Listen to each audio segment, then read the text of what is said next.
Right now, there are nearly 107,000 Texans without power. Yeah, it's a concern, but not a major failure here. East Texas and the Austin area have seen major issues, but so far some of our neighbors here in Central Texas have had inconveniences to deal with as well. 6 News anchor Bailey Bates joins us now live in studio with an update on the power situation.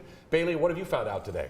Chris, Lindsay, driving around Temple this afternoon, I saw lots of ice on power lines, and that has been the big concern since Monday for energy provider Oncor. On Monday, an Oncor spokesperson told me they had crews on standby and pre-positioned.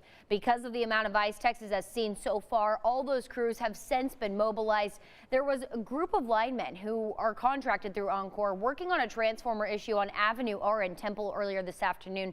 They say they've been busy since the winter weather event moved through on Monday. We've seen people on social media talking about being without power since early this morning with no word on when it will be restored.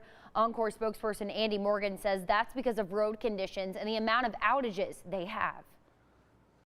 When you reach a 1/4 inch of ice, that's sort of that tipping point where the line has and the trees start having a lot of weight on them.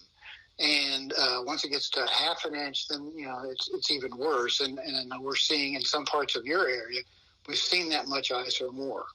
Morgan says they're mainly having issues with snapped poles and down power lines as trees have been falling on them. In fact, while I was out, I saw a large tree snap in front of me. So if you see a down power line, do not approach it as it could pose a major risk and you never know when they're going to fall. We'll keep monitoring these power outages in the area and have more information coming up on 6 News at 6 and 10. That's scary. And be careful where you park, too. No Don't doubt. park underneath a tree. People forget how heavy those branches are. Very true. Bailey, thank you so much.